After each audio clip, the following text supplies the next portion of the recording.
Assalamu alaikum. Are you listening me? Am I audible?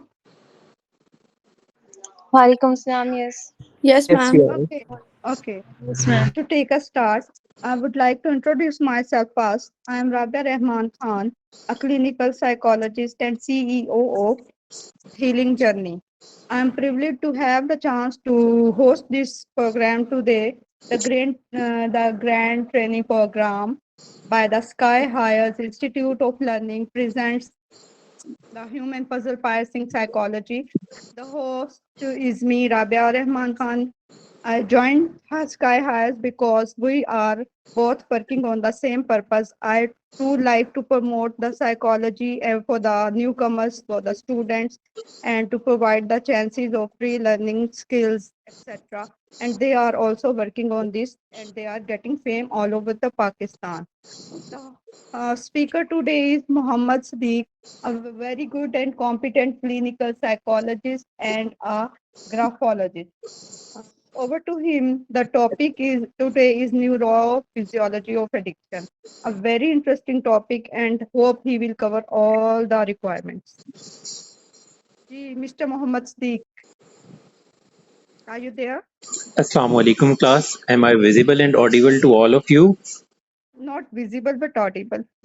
Uh, Visible mean the slides. Okay, Yes, you yes, are. yes. Okay. Over to you. Okay, Uh, please. Thank you, Ms. Rabia Rahman and the platform of Sky High Learners to give me a chance to introduce yourself with the neuroscience of addiction. When we talk about neuroscience of addiction, सबसे पहले हमें ये समझना चाहिए कि addiction क्या है. हमारे कल्चर में अनफॉर्चुनेटली चीज़ों को बहुत ज़्यादा मिस पोर्ट्रे किया जाता है.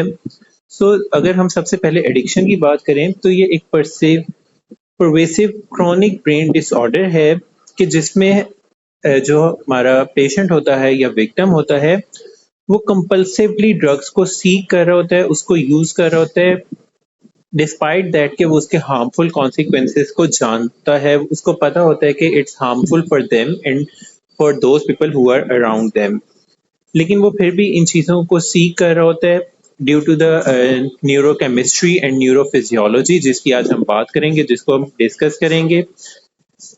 एडिक्शन के बारे में मैं कुछ मिथ्स को भी क्लियर करना चाहूँगा.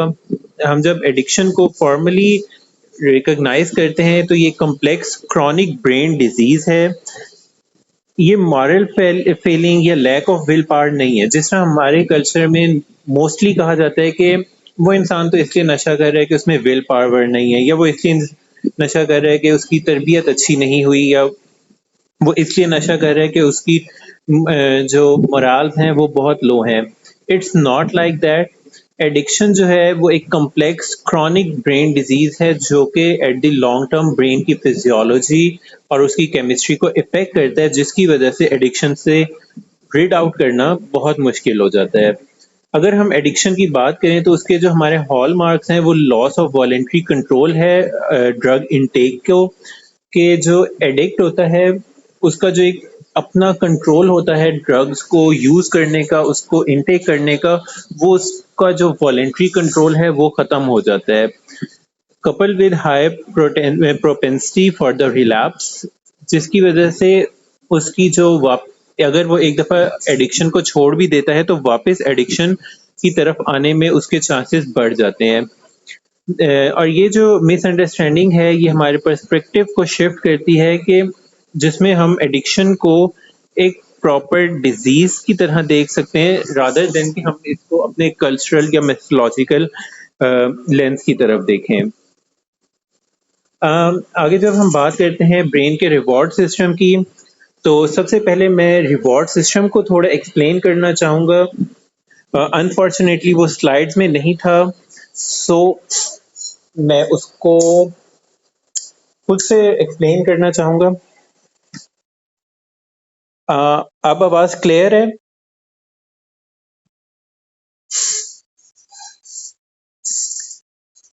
ओके, तो सबसे पहले हम बात करते हैं रिवॉर्ड सिस्टम की. तो जो हमारा रिवॉर्ड सिस्टम है इसका अगर हम प्रॉपर साइंटिफिक नाम दें तो वो हमारा मेसोलिम्बिक पाथवे है, जो कि हमारे इंसेंटिव सेलेंस को रेगुलेट करता है। इंसेंटिव सेलेंस या मोटिवेशनल सेलेंस क्या है? ये हमारा एक कॉग्निटिव प्रोसेस है या फॉर्म ऑफ अटेंशन है जो कि हमें मोटिवेट करता है और प्रोपेल करता है हमारे बिहेवियर्स को किसी पर्टिकुलर ऑब्जेक्ट, परसीव्ड इवेंट या आउटकम की तरफ या उससे दूर। जब हम रीइंफोर्समेंट की बात करते हैं तो जो हमारी रीइंफोर्समेंट है, ऑपरेंट कंडीशनिंग है, वो भी इसी पाथवे को इफेक्ट कर रही होती है, इसी कॉग्निटिव प्रोसेस को इफेक्ट कर रही होती है, विच इज मोटिवेशनल सेलेंस सॉरी, जिसकी वजह से हम किसी भी चीज की तरफ जा रहे होते हैं या उससे रिस्ट्रिक्ट कर रहे होते हैं। मेसोलिम्बिक पाथवे जो है ये हमारी मोटिवेशनल कॉग्निशन को इफेक्ट कर रहा होता है। मेसोलिम्बिक पाथवे जो है ये हमारा डोपामीन का एक पाथवे है जो कि हमारे ब्रेन का ही एक पार्ट है। मेसोलिम्बिक पाथवे में अगर कहीं भी लीशंस आती हैं या डोपामीन की डिप्लीशन होती है तो कोई भी जो एनिमल है वो स्पेसिफिक बिहेवियर से दूर होता है, उनसे बचता है। अगर इस मेसोलिम्बिक पाथवे में डोपामीन की एक्सेस हो जाए, इंक्रीज हो जाए, तो हम ज्यादा से ज्यादा उस बिहेवियर को करने की ट्राई करते हैं। जिस तरह आप स्लाइड्स में भी देख सकते हैं कि the brain reward system and the dopamine जो है वो एक प्लेजर मॉलिक्यूल है। ये हमारे ब्रेन का वो ट्रांसमीटर है जो कि मोस्ट ऑफ द फंक्शंस को कंट्रोल कर रहा होता है, और क्योंकि इसके सबसे ज्यादा पाथवेज होते हैं तो ये बहुत ज्यादा एडिक्टिव भी होता है कि हम डोपामीन के लिए बहुत ज्यादा सेंसिटिव होते हैं। ये एक बहुत क्रूशियल न्यूरोट्रांसमीटर है ब्रेन के, specially reward and pleasure pathway के लिए। ये हमारी मोटिवेशनल के लिए, रिवॉर्ड ड्रिवन लर्निंग के लिए, एक्सपीरियंस ऑफ प्लेजर के लिए, इस तरह की चीजों के लिए बहुत ज्यादा सेंट्रल रोल और या की रोल प्ले करता है। जो साइकोएक्टिव ड्रग्स होती हैं वो डोपामीन लेवल को न्यूक्लियस एकम्बस में इंक्रीज करती हैं, जिसकी वजह से हम उनकी तरफ ज्यादा से ज्यादा एडिक्ट हो रहे होते हैं, उनको ज्यादा से ज्यादा क्रेव कर रहे होते हैं। न्यूक्लियस एकम्बस जो है वो हमारे ब्रेन का एक की रीजन है रिवॉर्डिंग के लिए, जो कि एबनॉर्मली स्ट्रॉन्ग हाई क्रिएट करता है हमारे न्यूट्रल रिवॉर्ड से हट के। अगर हम मैकेनिज्म ऑफ एडिक्शन की बात करें तो addiction proper brain reward system का डिसऑर्डर है जो कि ट्रांसक्रिप्शनल एंड एपिजेनेटिक मैकेनिज्म्स की वजह से डेवलप होता है, जिसमें हमारे पास साइकोएक्टिव सब्सटेंस का हाई लेवल होता है जो कि हमारी डोपामीन प्रोडक्शन को और डोपामीन सेंसिटिविटी को इंक्रीज करता है हमारे मेसोलिम्बिक पाथवे में। अगर हम बहुत ज्यादा स्पेसिफिक जाके देखें कि जो साइकोएक्टिव ड्रग्स होती हैं वो किस तरह से इफेक्ट करती हैं, तो वो D1 टाइप के जो रिसेप्टर्स होते हैं न्यूक्लियस एकम्बस में फॉर द डोपामीन, वो उसके साथ जाके बाइंड होते हैं और डोपामीन हाई सिचुएशन क्रिएट करते हैं। ड्रग एडिक्शन जो इलनेस है वो हैबिचुअल होती है कि हमें ऐसा ऐसा इसकी आदत होने लग जाती है that induce chemical changes in the brain circuitry, के जिसकी वजह से हमारे जो ब्रेन का सर्किट है उसमें केमिकल चेंजेस आ रहे होते हैं। और जो साइकोएक्टिव ड्रग्स होती हैं वो उन सब्सटेंसेस को कहते हैं कि जो हमारे मेसोलिम्बिक सिस्टम को डायरेक्टली या इनडायरेक्टली इफेक्ट कर रहे होते हैं। Is that clear? यहां तक किसी का कोई क्वेश्चन?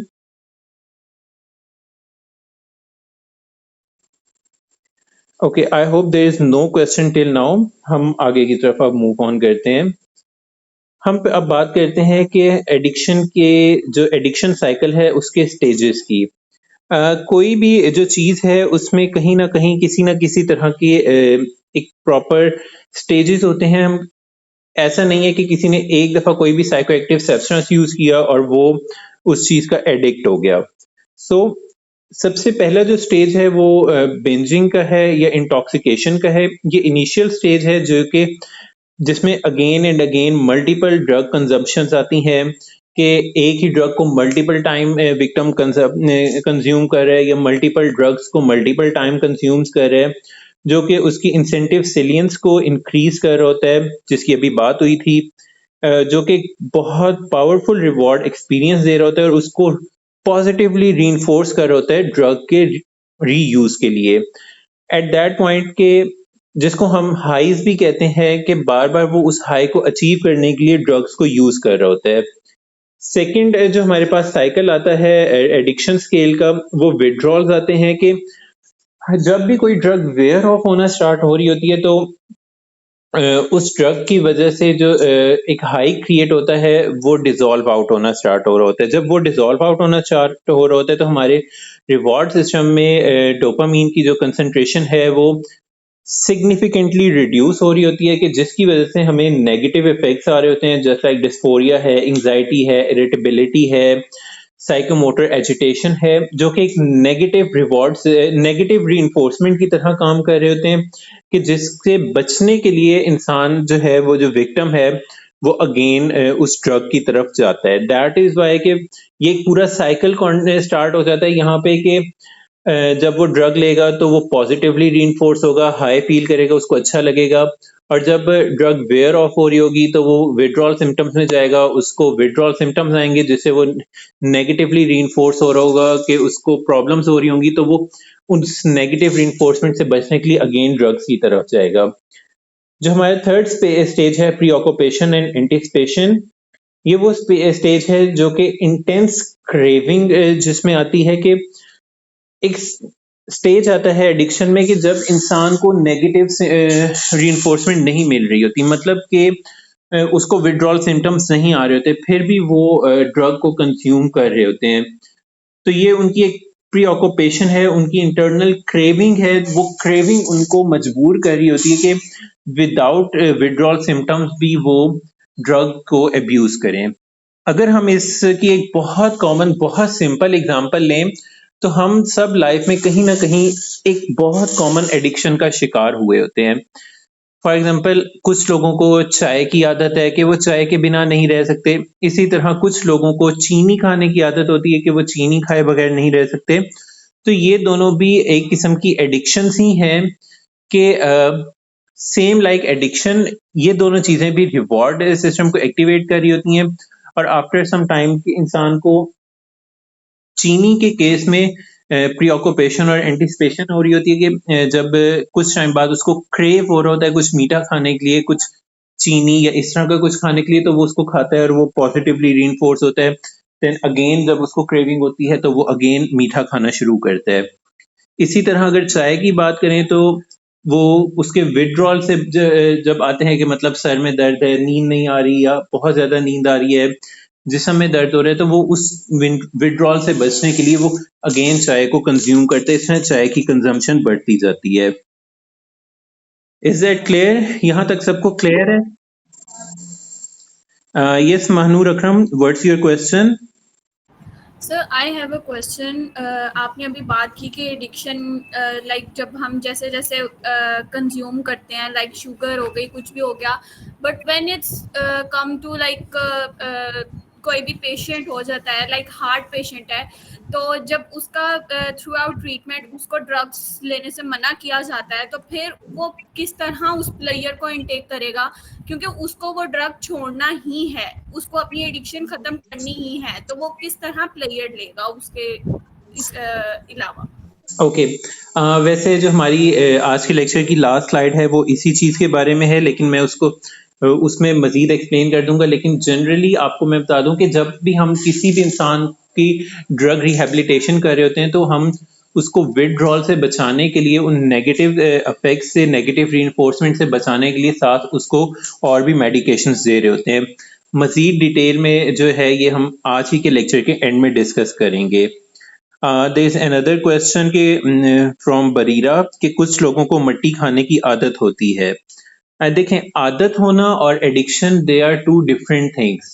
मट्टी खाने की आदत जो है, अगर हम इसको साइंटिफिक वे में देखें तो हमारा ब्रेन तभी किसी चीज को क्रेव करता है कि हमने ये चीज खानी ही खानी है कि जब हमारे में जब हमारी बॉडी में उन स्पेसिफिक न्यूट्रिएंट्स की कमी हो जो कि उस चीज में हो। अगर हम मट्टी की बात करें तो ये एक और साइकोलॉजिकल डिसऑर्डर को भी शो आउट करता है जिसका नाम है पीका, PICA, जिसमें हम नॉन न्यूट्रिशनल चीजों को खाने की हमें एक्सट्रीम क्रेविंग और अर्ज हो रही होती है. So upon the history and upon some basic physiological test हम ये कंफर्म कर सकते हैं कि either it's a brain craving और it's a pica. Sahrish Batool का क्वेश्चन है, जस्ट लाइक आजकल के बच्चों को मोबाइल की एडिक्शन है, अगर हम उनको मोबाइल्स ना मिले तो उनको विड्रॉल सिम्टम आना शुरू हो जाते हैं, लाइक एग्रेसिव. एग्जैक्टली. जो अब अगर आपने रिसेंट DSM-5 TR को पढ़ा हो, उसकी जी कोडिंग्स पढ़ी हो, तो उसमें गेमिंग एडिक्शन या स्क्रीन एडिक्शन को भी ऐड किया गया है. जी कोडिंग वो कोडिंग्स हैं जिन पे अभी प्रॉपर रिसर्च नहीं हुई, लेकिन वो अपकमिंग जो DSMs हैं उनमें वो डिसऑर्डर्स ऐड हो सकते हैं upon the basis of research. So yes, this is proper addiction और इसको एडिक्शन माना गया है और इसके विड्रॉल सिम्टम्स भी होते हैं. What if the addicted as long as addictive stuff is there and when it's not, it won't affect them. जमरा अवान प्लीज अपना क्वेश्चन थोड़ा इलेबोरेट करें, मुझे समझ नहीं आई आप क्या पूछना चाह रही हैं. Next question is from Javed Munir. How does addiction affect the brain over time, sir? जैसे अभी बात हुई थी, मैंने थोड़ी देर पहले बात की थी कि जो एडिक्शन है वो हमारे रिवॉर्ड सिस्टम से कनेक्टेड है और रिवॉर्ड सिस्टम जो है वो हमारा मीजोलिम्बिक पाथवे है और ये हमारे D1 टाइप रिसेप्टर्स के, डोपामीन के D1 टाइप रिसेप्टर्स को इफेक्ट करते हैं. इससे पहले अभी बात हुई थी कि जब भी हमारे सिनेप्टिक क्लेफ में, मेसोलिम्बिक पाथवे के सिनेप्टिक क्लेफ में एक्सेस डोपामीन होगी तो हम उस बिहेवियर के लिए, उस चीज के लिए ज्यादा से ज्यादा एडिक्ट होते जाएंगे. तो जाहिर बात है कि जब कोई भी न्यूरोट्रांसमीटर जिस जगह पे जहां पे ज्यादा होगा तो उसको बैलेंस आउट करने के लिए उस सिनेप्टिक क्लेफ में, सिनेप्टिक क्लेफ में जो न्यूरोट्रांसमीटर ज्यादा है उसको बैलेंस आउट करने के लिए जो हमारे पोस्ट सिनेप्टिक मेम्ब्रेन है उस पे उस स्पेसिफिक न्यूरोट्रांसमीटर के जो रिसेप्टर्स हैं उनकी जो अमाउंट है, उनका जो नंबर है वो रिड्यूस होता जाता है. सो अगर हम स्पेसिफिक रिसेप्टर की बात करें तो मोस्टली जो साइकोएक्टिव ड्रग्स हैं वो D1 टाइप जो रिसेप्टर्स हैं उनको इफेक्ट कर रहे होते हैं, जिसकी वजह से with the passage of time जो D1 टाइप रिसेप्टर्स हैं वो पोस्ट सिनेप्टिक मेम्ब्रेन्स में रिड्यूस होते जाते हैं. जब वो रिड्यूस होते जाते हैं तो हमारी डोपामीन की तरफ सेंसिटिविटी रिड्यूस होती जाती है. और अगर हम सडनली जब भी क्विट करते हैं कोई भी एडिक्शन, तो जो हम एक्स्ट्रा डोपामीन को इंजेक्ट कर रहे थे अपनी बॉडी में वो रिड्यूस हो जाती है, जिसकी वजह से ऑलरेडी जो हमारे ब्रेन में चेंजेस आ चुके हैं, decrease in the number of receptor, उसको बैलेंस आउट होने में टाइम लगता है.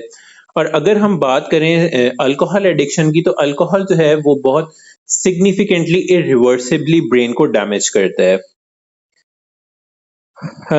सर खतीजा मिर्जा का क्वेश्चन है, sir some people get addicted to other person, is that addiction और पीका? देखिए, जो पीका है वो स्पेसिफिकली ईटिंग डिसऑर्डर है जिसमें आप नॉन न्यूट्रिशनल चीजों को खाने की तरफ क्रेव कर रहे होते हैं. So getting addicted to person is not pica, it's something else. Next question, how does addiction create stress and overthinking? I think जो अभी मैंने रिसेप्टर्स की नंबर्स की बात की है उससे आपका क्वेश्चन आंसर हो गया होगा. अगर स्टिल आपका क्वेश्चन आंसर नहीं हुआ तो you can ask it again. Amna Malik का क्वेश्चन है, it is necessary to use medication to avoid withdrawal symptom? Sometimes it is necessary, sometimes it's not. It depends on the severity of the addiction के and the drug of the addiction के आप कौन सी drug use कर रहे हैं और आपकी क्या severity है उस पे डिपेंड करता है. ये इंटरव्यू है ना, हो सकता है मैं हो सकता है सर. प्लीज अपना माइक म्यूट कर दीजिए आप. खाने में या स्टाफ में बैठ कर पढ़ाना. जिसका माइक ऑन है प्लीज अपना माइक म्यूट कर दीजिए. अच्छा, फातिमा जेबी का क्वेश्चन है, एंटीसिपेशन में जब कोई एज अ क्रेविंग ड्रग को ले तो उसका भी मेडिकल ट्रीटमेंट हो? एग्जैक्टली, जो एंटीसिपेशन में जब हम यूज कर रहे होते हैं तो वो भी एक पार्ट ऑफ एडिक्शन है, तो उसका ट्रीटमेंट भी एडिक्शन के तौर पर ही होता है. सर, कुछ लोगों को पेट्रोल की फ्रेगनेंस अच्छी लगती है, प्लेजर देती है, क्या ये भी एडिक्शन में आता है? देखें, हर वो चीज जो कि आपके अपने लिए डेंजरस है या आपके इर्द गिर्द वालों के लिए डेंजरस है, और आप उसको रेपिटेटिवली कर रहे हैं और वो आपके रिवॉर्ड सिस्टम को मैसअप कर रही है, तो वो एडिक्शन है। सो कुछ फ्रेगनेंसेस भी हैं जो कि बहुत ज्यादा अगर उनको यूज किया जाए तो वो एडिक्टिव हो सकती हैं। अगर किसी को एनिमल पॉइजन की एडिक्शन हो तो उसका बता दें sir. Nafisa Bilal. Nafisa Bilal, I don't know or I maybe don't understand what you wanna say. आप प्लीज अपने क्वेश्चन को elaborate करें। इंटरेस्टिंग क्वेश्चन लग रहा है ये। Like they have addiction as long as they have resources or they get stuff. देखें, जब एडिक्शन हो जाती है तो वो एडिक्टिव स्टफ को कहीं ना कहीं से अरेंज कर ही लेते हैं।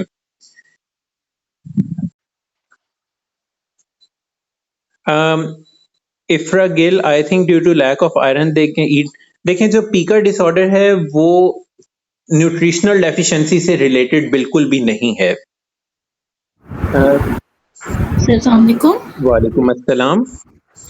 सर मेरा क्वेश्चन ये था कि मेरा रिसेंटली एक पेशेंट से हुआ है, मतलब उसका सेशन तो इंट्रोडक्शन हुआ था उनके साथ, तो वो एनिमल पॉइजन का था, मतलब स्कॉर्पियन पॉइजन लेता था वो, मतलब उसको भाप के जरिए, मतलब उसके पफ लेता था। ओके, ठीक है, मुझे समझ आ गई जी।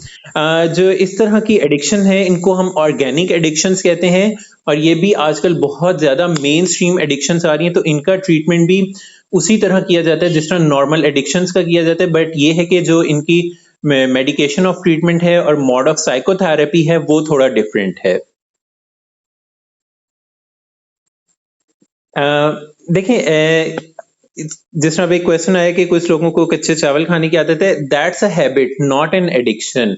जिस तरह मैंने अभी कहा था कि एडिक्शन वो है कि जो कंपल्सिव हो और वो हमारे रिवॉर्ड सिस्टम को, डोपामिनर्जिक सिस्टम को, मेसोलिम्बिक पाथवे को डायरेक्टली या इनडायरेक्टली इफेक्ट कर रही हो, हम सिर्फ उससे एडिक्शन कहेंगे। Addiction is temporary, permanently dependence और temporary. Addiction is dependence. Either it's permanent or temporary. It's depend on how you deal with the addiction. अगर आप एडिक्शन को प्रॉपरली ट्रीट कर लेते हैं तो ऑल्दो आपके रिलैप्स के चांसेस तो ज्यादा हैं, लेकिन आप मजीद उस पर डिपेंडेंट नहीं रहते। और अगर आप उसको प्रॉपरली ट्रीट नहीं करते तो आप उस पर परमानेंटली डिपेंड हो जाते हैं। Can we prevent from addiction from the life में टाइम? बिकॉज कुछ लोग कुछ टाइम के लिए छोड़ देते हैं लेकिन फिर दोबारा शुरू कर। जी, अगर प्रॉपर जब हम एडिक्शन की साइकोथेरेपीज करते हैं तो उसमें हमारे पास एक स्टेज आता है कि जिसमें हमने प्रॉपर जो है लाइफस्टाइल को मेंटेन करना होता है, और स्पेशली जो हमारा पीयर ग्रुप है हमने उसको देखना होता है कि हाँ, इंसान एडिक्शन छोड़ सकता है इफ दे वांट टू, और अगर उसका पीयर जो सर्कल है वो ऐसा है कि जिसमें एडिक्शन कॉमन है तो उसके रिलैप्स के चांसेस वैसे ही ज्यादा होंगे। ऑल्दो जिसको अगर एक दफा एडिक्शन होगी है तो सेकंड टाइम उसमें एडिक्शन के होने के चांसेस, उसके रिलैप्स के चांसेस ज्यादा होते हैं।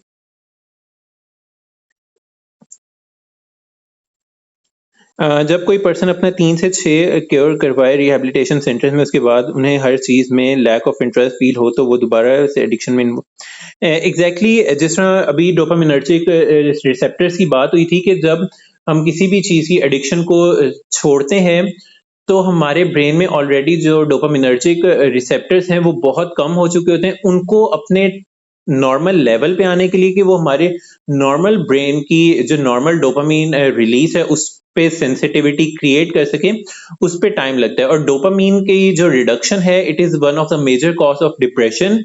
तो जब हमारे पास रिहैबिलिटेशन टाइम होता है उसमें डिप्रेसिव सिम्टम्स आने के चांसेस बहुत ज्यादा होते हैं। अगर हमारी रिहैबिलिटेशन में, साइकोथेरेपी में कुछ शॉर्ट कमिंग्स हैं, कुछ स्लैकिंग है, तो रिलैप्स के चांसेस बहुत ज्यादा हो जाते हैं।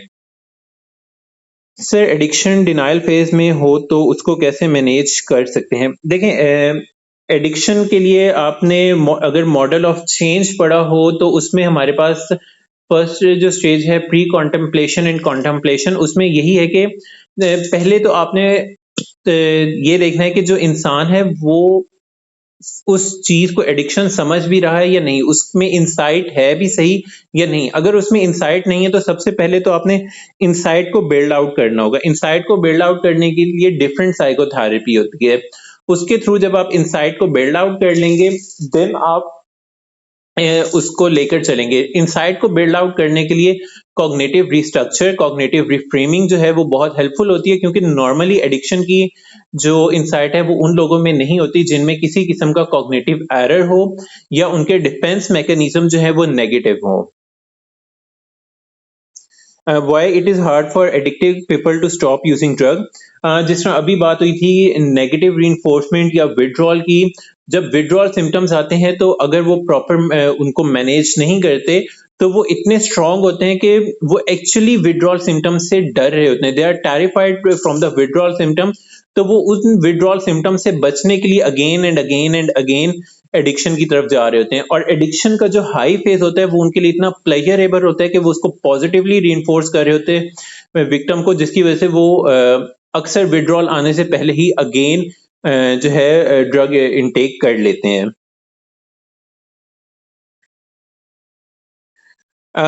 Sir loneliness is a reason of addiction in what if the person is introvert and देखिए एडिक्शन में आपने ट्रांजैक्शनल मॉडल ऑफ स्ट्रेस अगर पढ़ा हो तो उसमें जब भी हमारे जो कोपिंग मैकेनिज्म है वो नेगेटिव होंगे तभी हमें एडिक्शन की तरफ हम जाएंगे। जब हम नेगेटिव कोपिंग मैकेनिज्म्स को जो पेशेंट है वो यूज कर रहे होते हैं तब वो एडिक्शन की तरफ जाता है। आप अगर देखें तो बहुत से लोग हैं जो इंट्रोवर्ट हैं और उनके बहुत से एडवर्स लाइफ एक्सपीरियंसेस भी हैं, लेकिन वो फिर भी एडिक्शन की तरफ नहीं जाते क्योंकि उनके जो कोपिंग मैकेनिज्म है वो पॉजिटिव हैं। और इसी तरह जो है वो कुछ लोग ऐसे भी होते हैं कि वो बहुत एक्सट्रोवर्ट होते हैं एंड स्टिल वो एडिक्शंस की तरफ चले जाते हैं। Yes, I just told that कि having too much craving of sweet is also an addiction. देखें इंसाइट डेवलप करने को ऑलरेडी मैंने बता चुका है कि इंसाइट डेवलप करने के लिए हमने उनके डिफेंस मैकेनिज्म्स को ट्रीट आउट करना है, जिसमें हमारे पास कॉग्निटिव बायसनेस होती है तो हमने उनकी cognitive restructuring and cognitive reframing करनी होती है। यस इट इज जेनेटिक, ये भी हमारे आगे की स्लाइड्स में आएगा। Okay now we move on to the next slide, उसके बाद हम नेक्स्ट क्वेश्चन आंसर सेशन रखेंगे। ओके ये हमारे पास ब्रेन के की रीजन्स हैं जो कि एडिक्शन में हमारे पास हेल्पफुल होते हैं। First of all is basal ganglia, जो हमारी हैबिट फॉर्मेशन के लिए, मोटर कंट्रोल के लिए और रिवॉर्ड प्रोसेसिंग के लिए बहुत इंपॉर्टेंट है। अच्छा यहाँ पे देखें जो बेसल गैंग्लिया है ये रिवॉर्ड प्रोसेसिंग के लिए इंपॉर्टेंट है, रिवॉर्ड क्रिएशन के लिए नहीं। रिवॉर्ड क्रिएशन के लिए न्यूक्लियस अकम्बस है। उसके बाद हमारे पास आ जाता है एक्सटेंडेड एमिग्डाला। एमिग्डाला जो है वो हमारे इमोशनल स्टेट्स के लिए रिस्पॉन्सिबल है, वो हमारे स्ट्रेस के लिए रिस्पॉन्सिबल है। तो इसमें हमारे जो स्ट्रेस रिस्पॉन्सेज हैं, इन नेगेटिव इमोशनल स्टेट्स हैं, विड्रॉल सिम्टम्स हैं, इन सब के लिए एक्सटेंडेड एमिग्डाला है। इसकी डिसरेगुलेशन जो है वो नेगेटिव इफेक्टिव स्टेट्स को कंट्रीब्यूट करती है। प्रीफ्रंटल कॉर्टेक्स जो है वो हमारे एग्जीक्यूटिव कंट्रोल है, decision making and impulse regulation है कि जब हमारे में एडिक्शन बहुत ज्यादा होती है तो वो हमारे प्रीफ्रंटल कॉर्टेक्स को भी इफेक्ट कर रही होती है, जिसकी वजह से हमारी इम्पल्सिविटी हमारे में ज्यादा इंक्रीज होती जाती है। सो दैट्स हाउ एडिक्शन जो है वो कंटिन्यू करती है। ओके जिसने अभी क्वेश्चन किया था कि addiction can be genetic, so now it's your answer कि जेनेटिक हेरिटेबिलिटी जो है वो 40 to 60% है एडिक्शंस में। कि स्टडीज हमें बताती हैं कि जो हमारे जेनेटिक फैक्टर है, यानी कि अगर आपके पेरेंट्स में या सिबलिंग्स में कोई एडिक्ट है तो there are 40 to 60% more chance that you are vulnerable to addiction.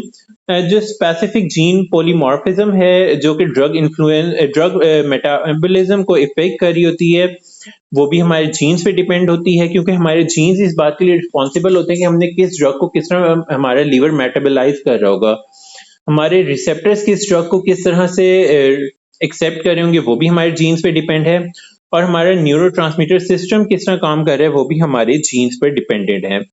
Second जो इफेक्ट आ जाता है वो इन्वायरमेंटल इफेक्ट है, जिसमें हमारे पास डेली लाइफ स्ट्रेस हैं, एडवर्स चाइल्डहुड एक्सपीरियंसेस हैं, फैमिली डायनामिक्स हैं जिसमें हमारे पास पेरेंटल ड्रग यूज है, पीयर प्रेशर है, सोशो इकोनॉमिकल स्टेटस है, उसके अलावा हमारे पास मोड ऑफ अवेलेबिलिटी है कि हमारे पास ड्रग्स कितनी इजीली अवेलेबल हैं, एंड हमारा फैमिली कंट्रोल भी इस चीज में इंक्लूड हो जाता है.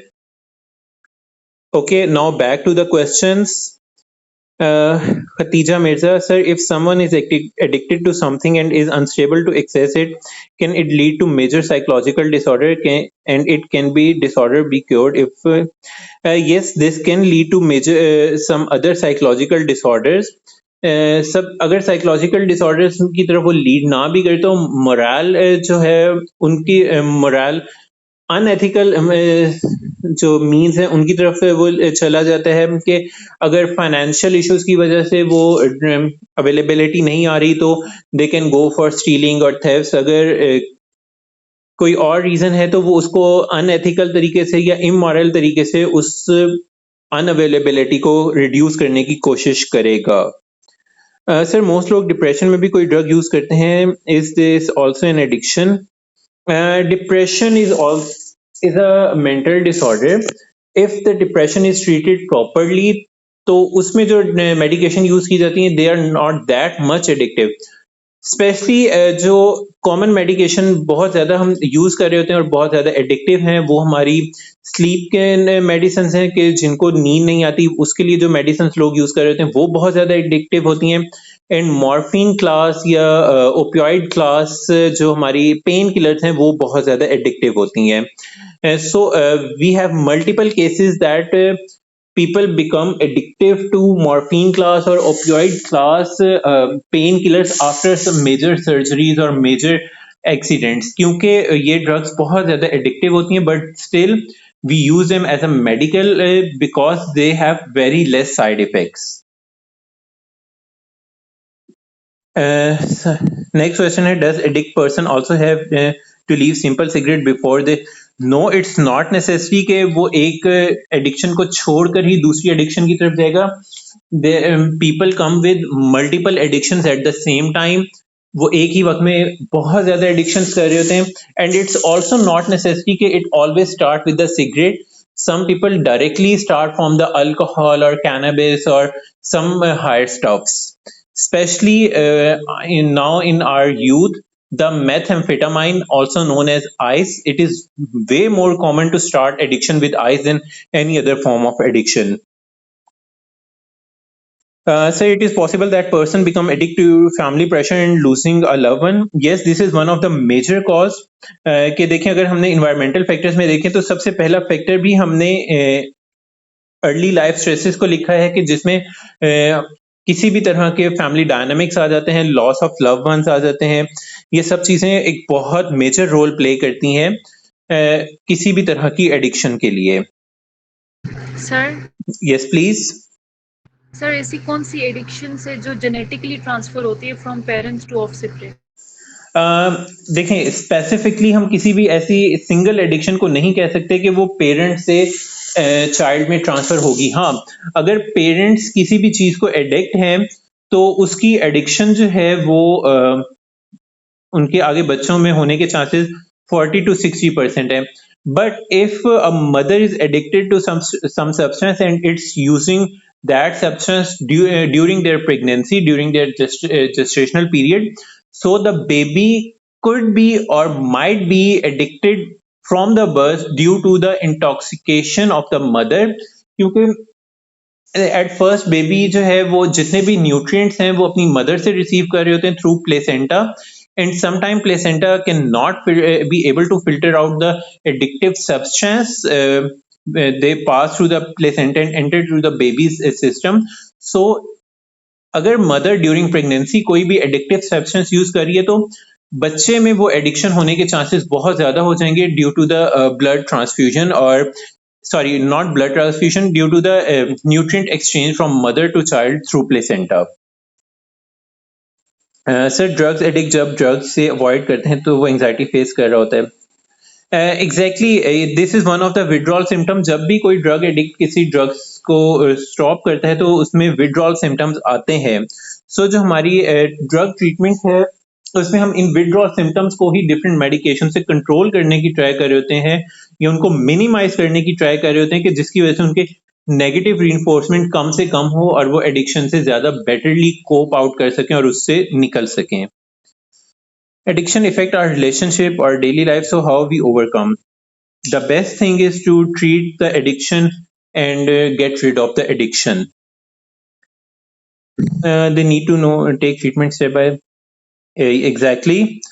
Medical treatment के बाद addict person 100% improve कर लेता है. Is that depend on person के वो drugs छोड़? It just not depend on the person. It's heavily depend on the person के either वो willing है भी सही addiction से निकलने के लिए या नहीं.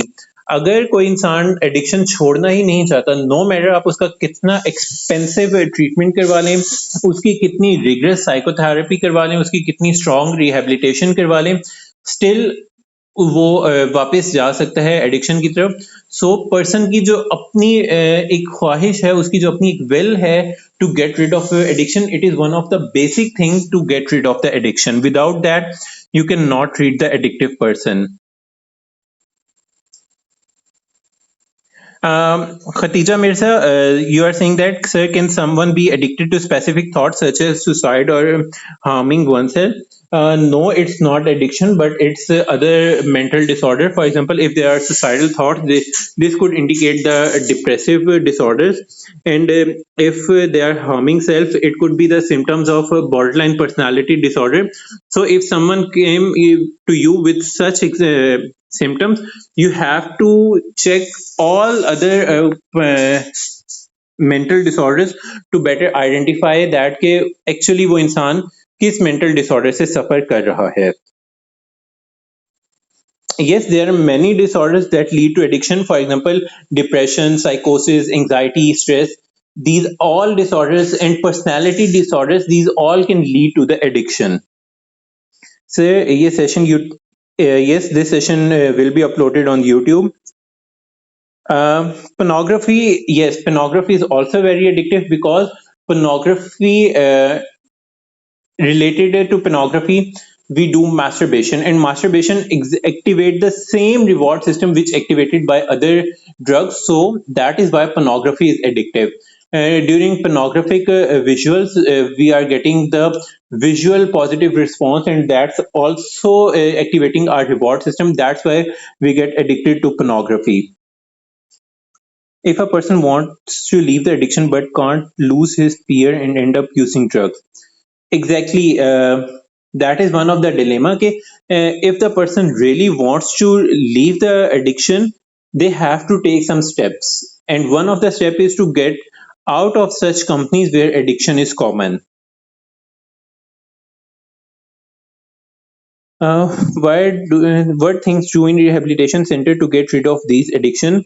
Rehabilitation centers are basically based on group psychotherapies, motivational intervening, 12-step psychotherapy for the drug, for the addicts or drug abuse disorders.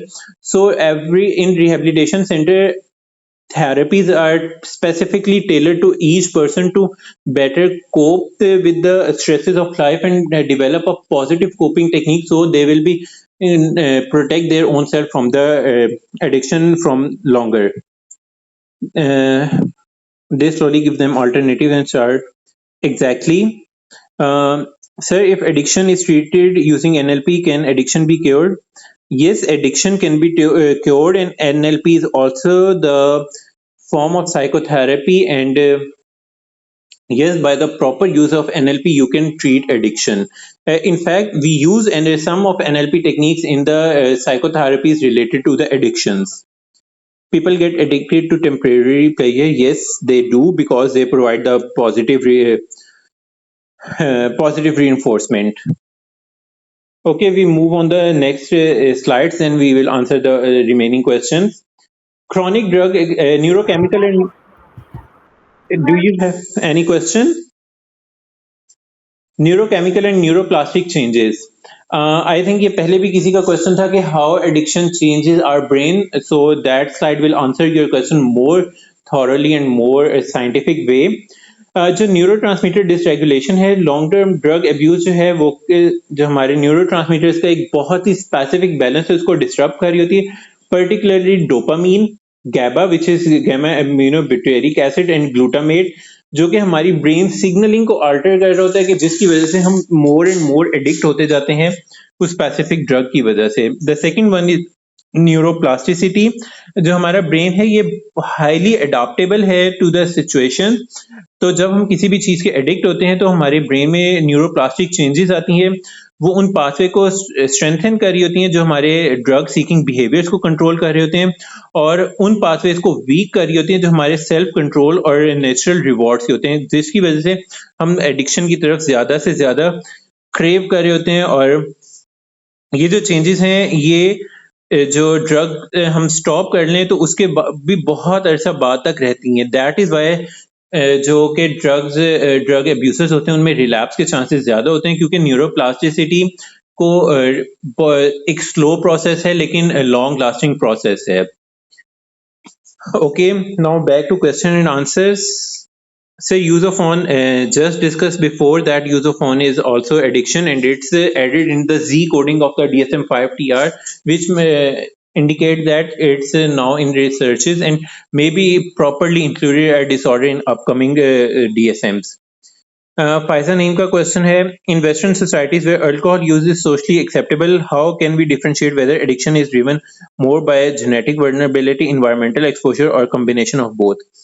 When we take a proper history of a patient and a history of drug abuse and dosage of the drug abuse, we can clearly identify कि जो हमारी drug है वो drug addiction है, वो हमारे environmental exposure की वजह से है, genetic vulnerability की वजह से या इन both के combinations की वजह से है. Drug addiction is manageable. Most of the psychiatric problems are manageable, not curable.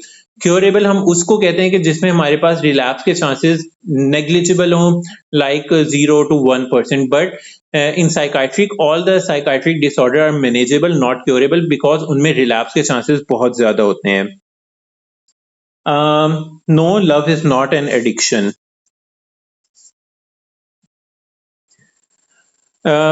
Any more questions?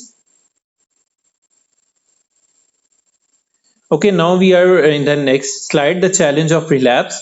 First of all, reduce neural reward sensitivity.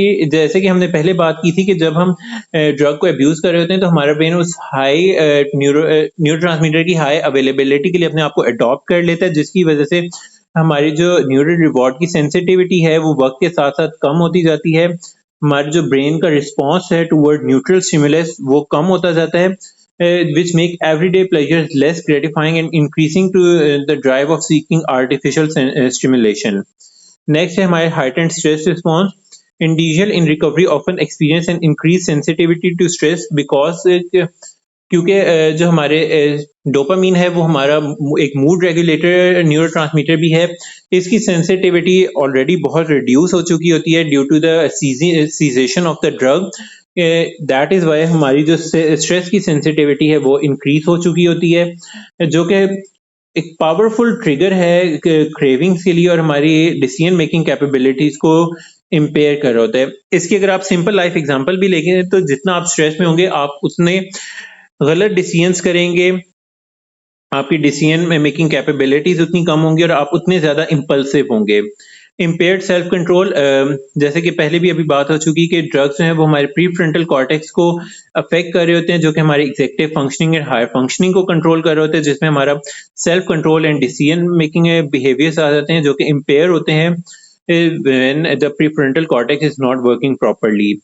Cue induced craving, exposure to environmental cues like people, place and object previously associated with drug. जब भी हम किसी ऐसी situation में हों कि जो हम ऑलरेडी जिस सिचुएशन में, जिस सेटिंग में या जिन लोगों के साथ हम ड्रग यूज कर रहे हो, तो उस सिचुएशन में हमारे चांसेस ज्यादा होते हैं कि हम उस ड्रग को रीयूज करेंगे. Is a trauma is also a psychiatric problem? Yes, trauma is also a psychiatric problem, and if you know the DSM, there is a disorder known as post-traumatic stress disorder, which is specifically related to traumas.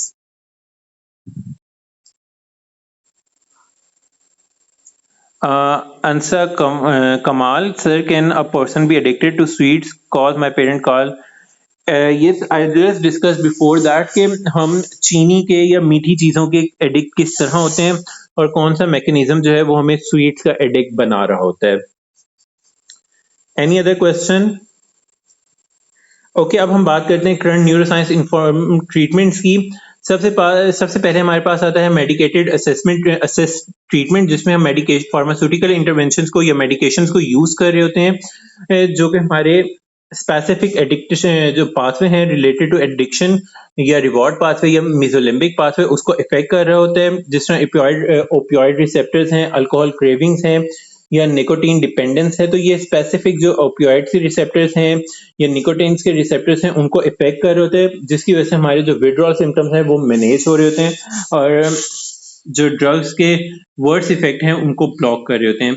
Second, हमारे पास psychotherapies आ जाती हैं, like cognitive behavioural therapy है, contingency management है, motivational intervening है, ये 12 step programme है जो कि स्पेसिफिकली टेलर्ड हैं to prevent the relapse and addiction. So इनको यूज करके हम साइकोथेरेपीज को यूज करके हम पर्सन की या पेशेंट की कोपिंग स्ट्रेटजीज को मैनेज कर सकते हैं, उसकी एग्जीक्यूटिव कंट्रोल को इंक्रीज कर सकते हैं और उसमें जो इम्पल्सिविटी आ गई है उसको हम रिड्यूस कर सकते हैं, जिसकी वजह से वो एडिक्शन से अपने आप को प्रिवेंट कर सकता है।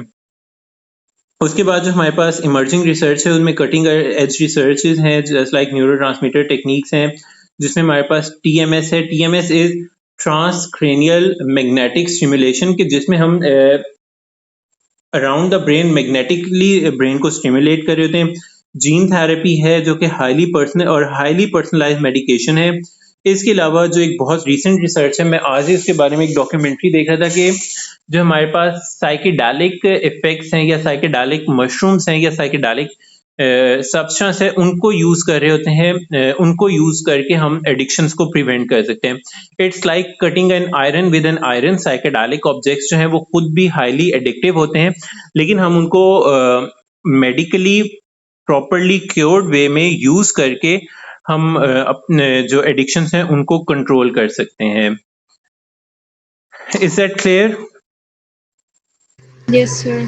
Okay, next is our conclusion, which is understanding addiction as a brain disease. सबसे पहले तो अगेन वही बात है कि एडिक्शन एक ब्रेन डिजीज है, ना के लॉस ना के लो विल पावर और मोरल फेलिंग, जो कि एक कल्चरली हमारे कल्चर में एक मिथ है। ये एडिक्शन वो नहीं है, बल्कि एडिक्शन एक प्रॉपर ब्रेन डिसऑर्डर है जिसका proper neuroscientific neuropsychological mechanism explained है और इसको एक प्रॉपर वे में ट्रीट किया जा सकता है and it is manageable and it can be managed with proper treatment and proper care only if the person wants to, and a person is vulnerable because of their genetics, because of their environmental factor we just discussed before. So can a person be addicted to stress? Success is behavior, and persons we cannot say that the person is addicted to success, but the person can get addicted to the appreciation or positive outcome which come to with the success. So like addiction to sleep tablets, the person forget what happened after taking medicine. He even never remember when he sleep, what thing he do, and after sleep he also don't know anything. Is there any role? Exactly जो most of the sleep medication हैं वो हमारे neurotransmitter melatonin को effect कर रही होती हैं, या मेलेटोनिन जो है वो मेटाबोलाइज होकर सेरोटोनिन बनाता है। सेरोटोनिन हमारा एक न्यूरोट्रांसमीटर है जो मूड्स को इफेक्ट करता है। सो जो हमारी स्लीप मेडिकेशन है वो भी हाईली एडिक्टिव होती हैं कि वो हमारे ब्रेन को मेलेटोनिन के लिए ज़्यादा से ज़्यादा सेंसिटिव कर रही होती हैं, जिसकी वजह से जब हमारे ब्रेन में मेलेटोनिन प्रोडक्शन ज़्यादा होगी तो अल्टीमेटली हमारे ब्रेन में सेरोटोनिन प्रोडक्शन भी ज़्यादा होगी, क्योंकि melatonin and serotonin are interchangeable. Melatonin can be metabolized into serotonin and serotonin can be metabolized into melanin. और जस्ट ये हमारे स्लीप को इफेक्ट नहीं कर रही होती। Melatonin is also the hormone which regulate our circadian cycle, जो कि हमारे कंप्लीट सर्केडियन साइकिल को कंट्रोल कर रहा होता है। सो स्लीप टैबलेट्स हैं वो हमारे ओवरऑल सर्केडियन साइकिल को इफेक्ट कर रही होती हैं। So can a person get addicted to another person? That question is answered before. person cannot get addicted to other person, but it can be addicted to the positive feeling or with which come with that person. Sir अगर client aggressive हो तो उसको हम कैसे motivate करते हैं? It depend on the client and the history of client and the setting of the client. Either the patient is inpatient situation or outpatient situation. तो हम उन सब चीज़ों को और हिस्ट्री को लेकर अपने पास जो हमारे पास उस टाइम रिसोर्सेज हैं उनको लेके हम इस चीज़ को मैनेज करते हैं कि हमने क्लाइंट को कैसे मैनेज करना है. Sir, I heard that schizophrenic medicines goes for a year and continue. Isn't this addiction too like they can't? No, it's not addiction. It's like medication of hypertension or medication for diabetes. कि long term medication है, for life medication है कि जो कि हमारी brain के जो neurotransmitter production जो है वो डिस्टर्ब है उसको कंट्रोल करें. अगर हम स्किज़ोफ्रेनिया की बात करें तो dopamine also plays an important role in the schizophrenia. तो ये जो मेडिकेशन है ये नॉर्मली डोपामीन को ही कंट्रोल कर रही होती हैं to manage the symptoms of schizophrenia. So it's not addiction but it's a long-term medications just like medication of hypertension or diabetes or other chronic disorders. Sir, Yes, please. Sir ये जो बच्चों को ये जो एंजाइटी होती है और stress होती है और एंजाइटी में लिटरली वो शिवर करने लग जाते हैं और उन्हें पैनिक अटैक्स होते हैं, तो क्या ये एडिक्शन है? और एडिक्शन अगर नहीं है तो ये मतलब क्या हम इसे कह सकते हैं और इसका कोई ट्रीटमेंट हम इसको मतलब किस तरह इसके साथ डील कर सकते हैं? देखें ये जो है ये childhood anxiety and childhood stress जो है ये एक डिफरेंट क्लास ऑफ डिसऑर्डर है जिसको हम एडिक्शन की तरफ नहीं लेके जा सकते. सो इनका जो ट्रीटमेंट मेथड है वो भी डिफरेंट है. There treatment methods are like the treatment method of addiction और stress which is tailored to the child according to their age. Okay, next question है सर, बिहेवियरल इशू और ह्यूमन भी addiction cause कर सकते हैं? Exactly, behavioural issue और humans addiction cause कर सकते हैं. Melatonin is sleep hormone. Yes, melatonin is sleep hormone, it's not just a sleep hormone, but actually it's a hormone that control our circadian cycle, and sleep is one of the part of the circadian cycle. It means next question है Abiha Rao का, it means a single same thing can cut other same thing to reduce. ये जो मैंने भी psychedelics की बात की थी ये अभी बहुत रिसेंट रिसर्च है जिसकी मैंने खुद अभी जस्ट 2-3 पेपर्स ही पढ़े हैं एंड एक ही डॉक्यूमेंट्री देखी है. सो जब हमने मॉडर्न वेज की बात की तो मैंने इस चीज़ को शेयर करना मुनासिब समझा कि may be in the future this become the main stream, क्योंकि इसके अभी तक के जो रिजल्ट्स हैं वो बहुत पॉजिटिव आ रहे हैं. नेक्स्ट है sir, why do people still blame addicts for their choices if addiction is now they are. जैसे मैंने पहले भी कहा कि ये हमारे एक कल्चरल मिथ है या कल्चरल बायसनेस है कि हम एडिक्शन को लैक ऑफ मोरालिटी या लैक ऑफ विल पावर लेके जाते हैं, but it's not just lack of will power और lack of morality, but it's a proper cycle जिसका जो स्टार्ट है वो डिफरेंट हो सकता है. इसका स्टार्ट जो है वो रिस्क टेकिंग बिहेवियर्स भी हो सकते हैं. फॉर एग्जांपल पर्सनालिटी ट्रेट्स हो सकते हैं, आपके फ्रेंड्स हो सकते हैं, आपकी फैमिली हो सकती है, आपके सराउंडिंग्स हो सकते हैं, आपकी डेली लाइफ हो सकती है, आपकी डेली लाइफ स्ट्रेसेस हो सकते हैं, आपके अंडरलाइंग साइकोलॉजिकल कंडीशंस हो सकती हैं या अंडरलाइंग साइकोलॉजिकल डिसऑर्डर्स हो सकते हैं या प्रोलॉन्ग स्ट्रेस या अदर क्रॉनिक डिसऑर्डर्स हो सकते हैं. Sir, my mother used some medication from many years. At the start, she recovered with these medication. Now she is not recovered, and and she takes some extra amount of this medication. Yes, this might be the addiction of this medication or the part of addiction which is known as tolerance. So you better get back to the doctor who recommend that medication to your mother and get readjusted your dose so it will be beneficial for your mother, not a harmful. Sir, legal drug addiction delusion और illusions create करती हैं.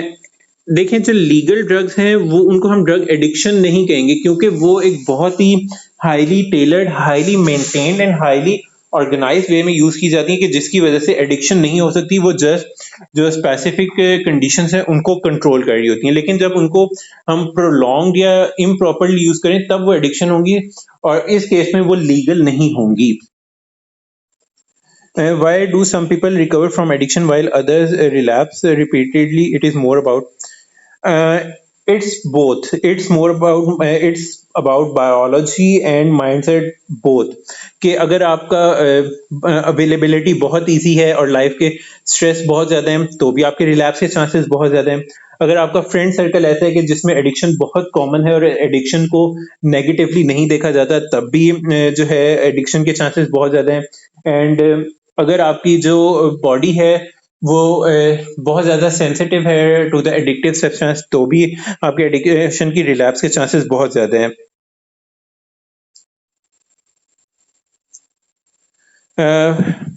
Hira Maqsood, your question is that if your brother is just taking psychiatric medicine, it's not a proper treatment, it's just a half treatment. किसी भी psychiatric treatment के लिए जो proper way है वो medication and psychotherapy both है.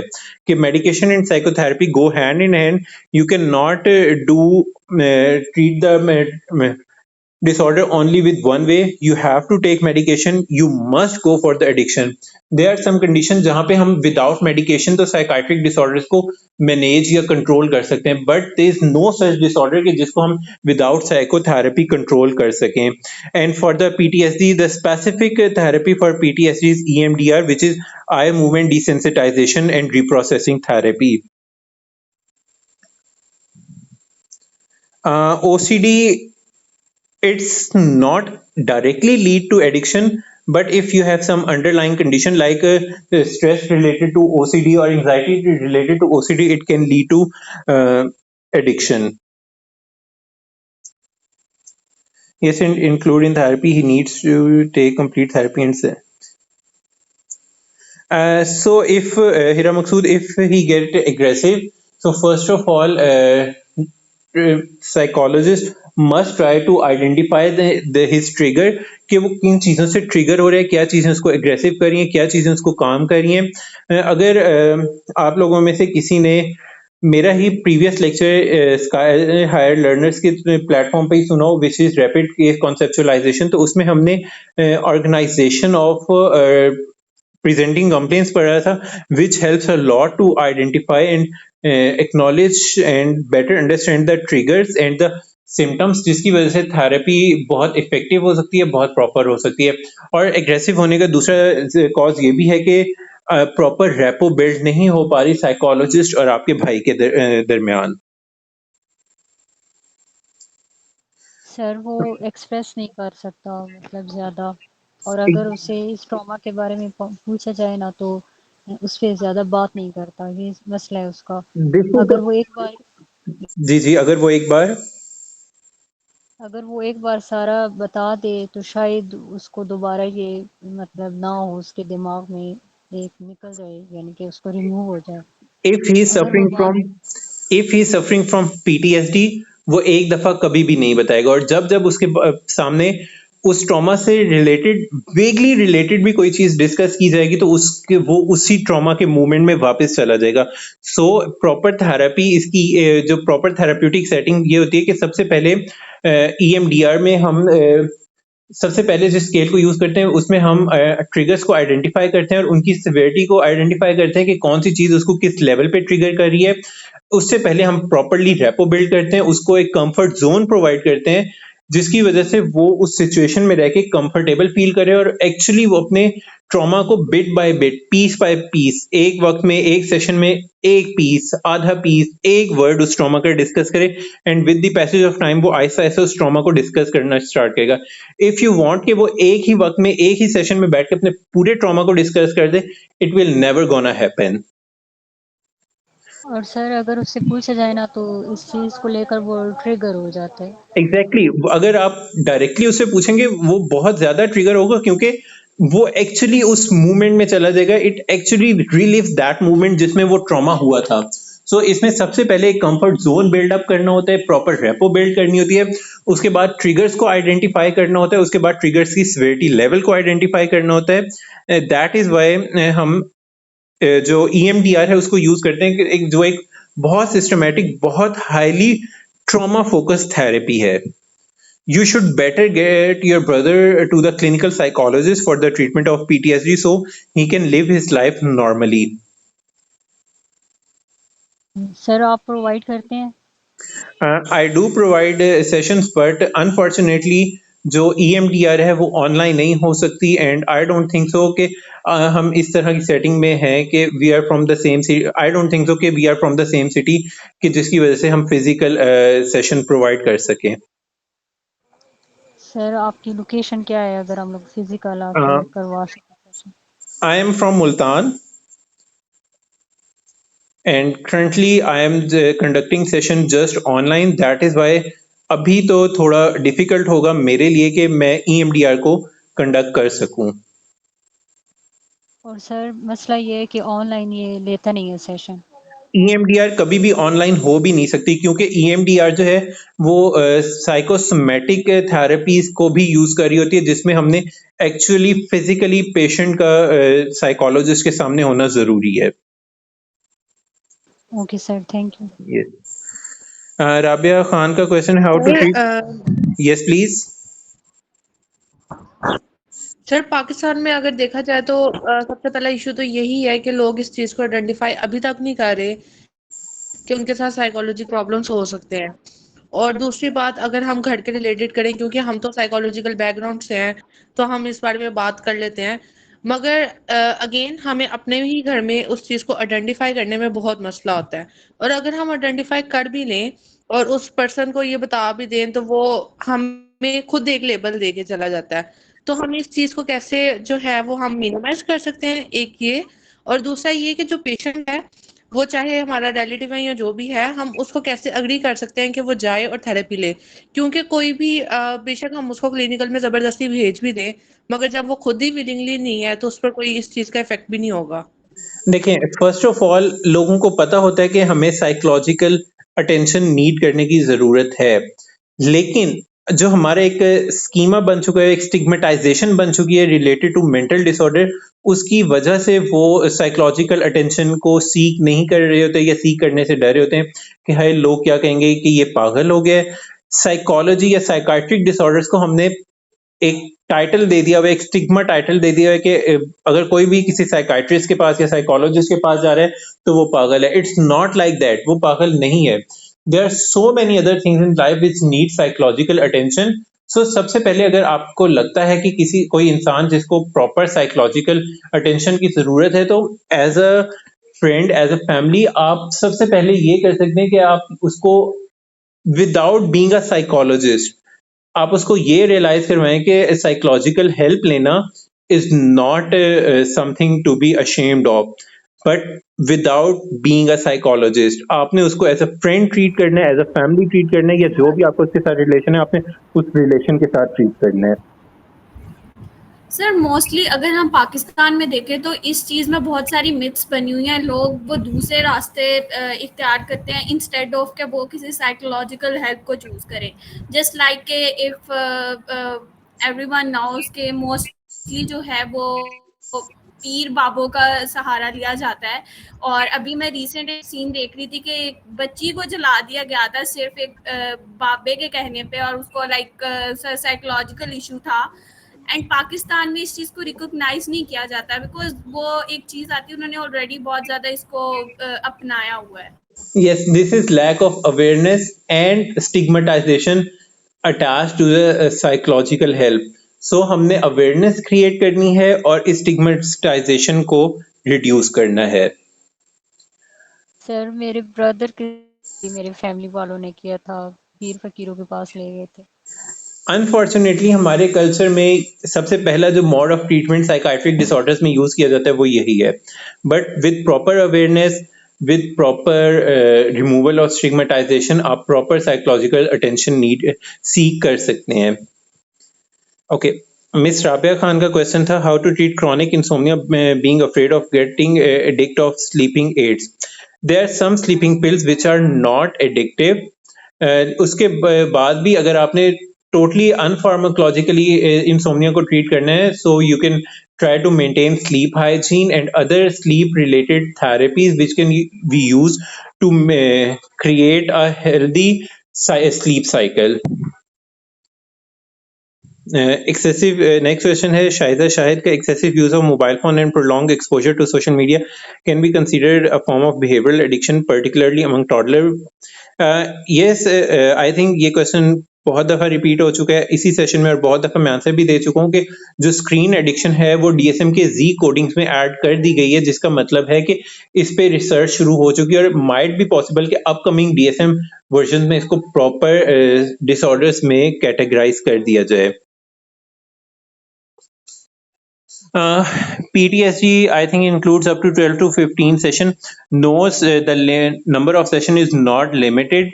It depend on the nature and severity of the trauma, and EMDR can last up to from 8 session to 20 plus sessions. Insight and repo कैसे build करते हैं? In repo build करने का तो सबसे पहला तरीका ये है कि आपने उसको एज अ पर्सन लेना है, ना कि एज एन एडिक्ट लेना है. आपने उसको फील करवाना है कि you respect them as a person and you are not judging them upon their addiction. और इसके अलावा जो कि एडिक्शन के बेसिक हमने रूल्स पढ़े हैं in our course of clinical psychology, तो हम उनको फॉलो करके रेपो बिल्ड कर सकते हैं. After building the rapport by using the techniques of ACT और acceptance and commitment therapy, we can build the insight in the person. Sir, how can we develop that comfort zone? That comfort zone is developed by the proper establishment of the repo and the proper establishment of the repo and confidentiality. It depend on the person to person that how much session it will need to build a proper repo. Sometimes it's built in just like 15 to 20 minutes, and sometimes it didn't build even in 2 to 3 sessions. So it depend on the person and the past experiences of the person and the capability of the psychologist के वो कितने sessions में repo build कर सकता है.